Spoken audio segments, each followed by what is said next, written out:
नमस्कार दोस्तों, बासनीवाल math academy में आप सभी का हार्दिक स्वागत है। दोस्तों, कुछ एक दोस्तों के कमेंट आ रहे थे कि सर नेक्स्ट वीडियो बनाओ साइंस मैथ की कट ऑफ को लेकर। तो दोस्तों, समय की थोड़ी सी कमी रहती है क्योंकि स्कूल्स में जाना पड़ता है, उसके बाद में टाइम बचता नहीं है। इस कारण से वीडियो नहीं बनाया था। आज रविवार के दिन थोड़ा सा टाइम मिला है तो वो वीडियो बनाने की कोशिश की है। दोस्तों, हम बातें कर रहे थे कि साइंस मैथ में 629 जो कैंडिडेट थे वो रिजल्ट में कम रखे गए थे, यानी 629 सीटें जो थी साइंस मैथ के अंदर खाली रखी गई थी।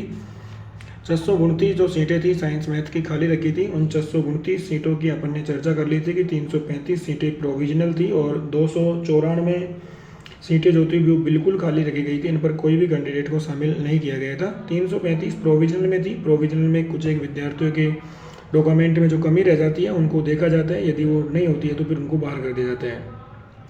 ये जो 629 सीटें जब खाली रखी गई थी, उन 629 सीटों में यदि हम एनालिसिस करें तो उस समय जो डिस्ट्रिक्ट अलॉटमेंट की लिस्ट थी, उस लिस्ट के अकॉर्डिंग हम आपको डाटा बता रहे हैं। 126 जो सीटें थी वो जनरल कैटेगरी की खाली थी। इसके बाद में बातें करें तो 224 जो सीटें थी वो ओबीसी कैटेगरी की खाली थी। इसमें अपन ने देखा तो 85 जो सीटें थी वो लगभग ईडब्ल्यूएस कैटेगरी की खाली थी। 75 सीटें एसटी कैटेगरी की खाली थी। 29 सीटें एमबीसी कैटेगरी की खाली थी और 90 सीटें जो थी वो एससी कैटेगरी की खाली थी। ये हम डिस्ट्रिक्ट अलॉटमेंट की जो लिस्ट आई थी साइंस मैथ के अंदर, उसके अकॉर्डिंग आपको डाटा बता रहे हैं।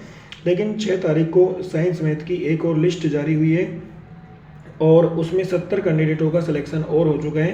तो 629 में से 70 कैंडिडेट और कम हो जाएंगे तो अपन ये मान लेते हैं कि उसमें लगभग 10 कैंडिडेट जनरल के थे, 24 कैंडिडेट उसमें ओबीसी के थे, लगभग यदि बातें करें तो 12 कैंडिडेट ईडब्ल्यूएस से, 8 कैंडिडेट एससी, 4 एमबीसी और 12 कैंडिडेट एससी से थे। इस प्रकार से अभी भी यदि सीटों की बात की जाए तो जनरल में 116, ओबीसी के अंदर 200 सीटें खाली हैं, ईडब्ल्यूएस के अंदर लगभग 73, 67, एसटी के अंतर्गत लगभग 25 सीटें एमबीसी में और लगभग 78 सीटें एससी कैटेगरी में शामिल हैं। अभी भी साइंस मैथ की जो कट ऑफ है, जो नई लिस्ट आएगी, देखो वेटिंग जब आती है जब पद ज्वाइन नहीं करें, अभी वेटिंग नहीं आएगी, अभी मेन लिस्ट जारी होगी और मेन लिस्ट में रिजल्ट में वो रीसफल वाली जो प्रोसेस है अभी अपनाई जाएगी। जो कैंडिडेट की मेरिट क्रमांक अच्छे थे लेकिन वो बाहर हो गए, उनकी जगह दूसरे कैंडिडेटों को मौका दिया जाएगा, यानी मेरिट में थोड़ा सा सुधार होगा। मेरिट में सुधार होने से जनरल में जितने कैंडिडेट मान लो ओबीसी के थे या एससी के थे या एसटी के थे, वो कैंडिडेटों को सीट अलग दी जाती है। इस प्रोसेस को रीसफल बोला जाता है।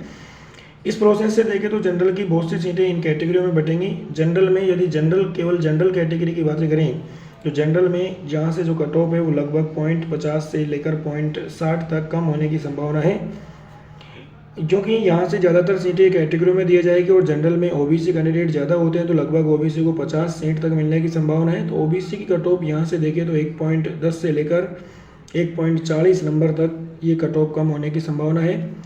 ईडब्ल्यूएस कैटेगरी में भी, क्योंकि जनरल की सीटें ज़्यादातर ईडब्ल्यूएस और ओबीसी में ज़्यादा कैंडिडेट सेलेक्ट होते हैं तो उन्हीं को दे दी जाती हैं। तो यहाँ से लगभग देखें तो 0.60 से लेकर 0.70 के बीच में ईडब्ल्यूएस कम होने की संभावना है। एसटी कैटेगरी बहुत ज़्यादा टूटने की संभावना है, लगभग 1 नंबर से ऊपर या 1.10 तक एसटी कैटेगरी कट ऑफ टूटेगी। एमबीसी में भी लगभग 1.5 नंबर के आसपास, क्योंकि यहाँ बच्चे हैं नहीं। और एससी कैटेगरी में देखें तो एससी कैटेगरी में लगभग इसमें भी 1.20 के आसपास कट ऑफ टूटने को मिलेगी।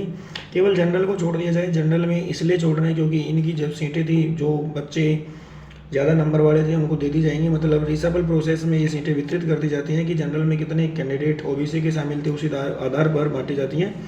तो साइंस मैथ में जो आंकड़ा अभी ये कहता है कि लगभग जनरल में 0.50 से 0.60 तक, ओबीसी कैटेगरी में लगभग 1.10 से 1.40 तक जो है वो उम्मीद कर सकते हैं कि यहाँ तक सिलेक्शन हो जाएगा। 0.60 से 0.70 ईडब्ल्यूएस कैंडिडेट, एसटी में 1.10 दिन के कम है, आराम से हो जाएगा। एमबीसी में 1.30 है और एससी में 1.20 वाले कैंडिडेटों को हो जाएगा। और देखो जितनी भी लिस्ट आती हैं वो हम आपको बताते रहेंगे। धन्यवाद। नेक्स्ट वीडियो भी हमारा जल्दी आएगा।